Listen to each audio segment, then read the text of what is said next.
Suatu ketika di Metropolis, Xiaoben Smithy memasang brosur di seluruh kota untuk mengiklankan konser band rocknya. Dia bertemu dengan Jimmy Olsen dan berkenalan. Setelah berkenalan, mereka pun jatuh cinta.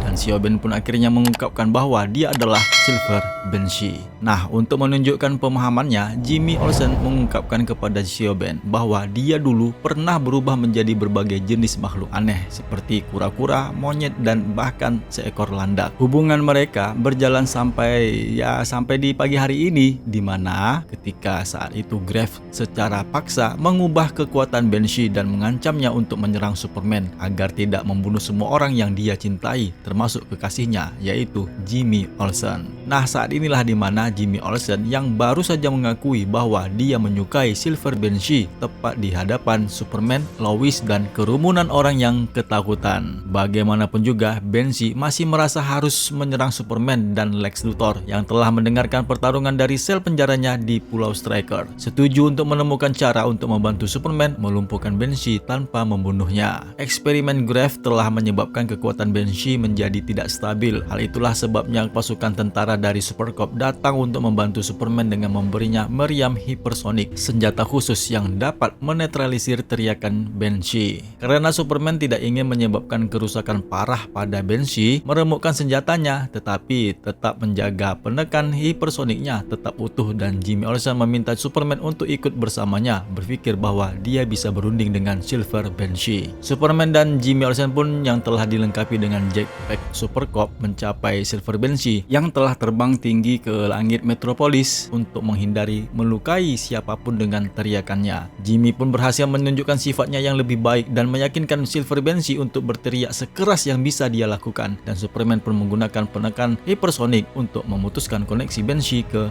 Phantom Zone. Rencananya pun berhasil dan Xiaoben pun kembali dengan keadaan yang normal. Kemudian Superman membawa Xiaoben ke Super Corp untuk pemeriksaan, dan Xiaoben mengungkapkan bahwa Grave telah memodifikasi kekuatannya dengan kryptonit, menyebabkan Superman yang frustasi terbang ke reruntuhan Metropolis dan menuntut konfrontasi dengan Fram dan Grave. Namun satu-satunya hal yang dia temukan di reruntuhan adalah hologram Fram dan Grave. Sementara Fram tetap diam, Grave berbicara tentang betapa dia terkesan dengan kecerdikan Superman dalam menghentikan parasit dan Silver Banshee. Superman pun berjanji untuk menghentikan apapun yang direncanakan Fram dan Grave, tetapi Grave hanya mengolok-olok Superman karena dia berpikir dia bisa menyelamatkan Superman dan mengejek Man of Steel karena tidak mengetahui rahasia Lex Luthor yang sebenarnya, termasuk sesuatu yang disebut Project Chain. Yang kemudian hologramnya pun menghilang dan Superman memikirkan apa yang baru saja dikatakan Grave kepadanya. Di malam harinya, Clark pun mengungkapkan kepada Lois bahwa jeritan Banshee merusak telinga bagian dalam dan mempengaruhi pendengaran supernya. Tetapi pendengarannya itu akan pulih kembali dalam waktu sekitar 1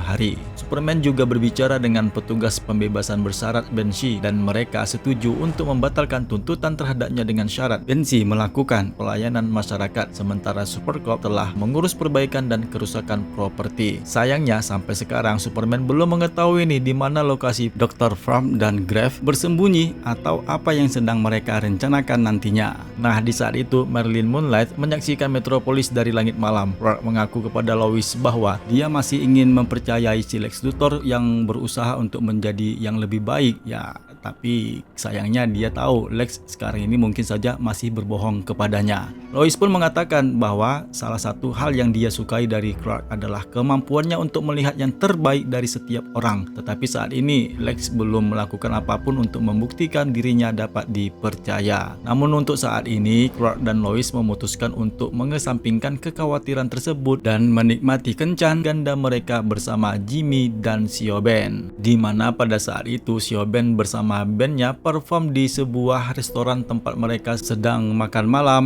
Nah, si Clark Kent pun mengakui bahwa rasanya aneh jika sekali saja dia tidak dapat mendengarkan seluruh dunia, tetapi Lois mengatakan kepadanya bahwa saat ini seluruh dunianya ada bersama mereka. Ya, pada saat ini bersamanya. Sementara itu di Pulau Stryker, Lex Luthor si botak licin dibawa ke kafetaria untuk menikmati makan malam. Dia tidak menyadari bahwa Superman telah kehilangan pendengaran supernya. Lex pun mencoba untuk berbicara dengannya dan mengatakan bahwa Dr. Fram dan Grave pasti mengirim parasit dan Silver Banshee untuk mengejar Superman karena suatu alasan, karena Fram dan Grave tidak pernah melakukan apapun tanpa tanpa rencana. Dia juga mengakui kepada Superman bahwa bekerja sama dengannya terasa menyenangkan dan itu adalah sesuatu yang seharusnya mereka lakukan saat mereka tinggal di Smallville. Tiba-tiba Lex Luthor menyadari dia tidak dibawa ke kafetaria. Sebaliknya, dia menemukan dirinya berada di koridor yang gelap di mana dia disergap, dipukul, dihajar habis-habisan oleh dua tahanan yang menikamnya. Lex pun dibiarkan kehabisan darah tergeletak di lantai dengan kondisi yang lemah dan tak berdaya, meminta bantuan Superman, tapi sayangnya Clark Kent tidak dapat mendengarnya.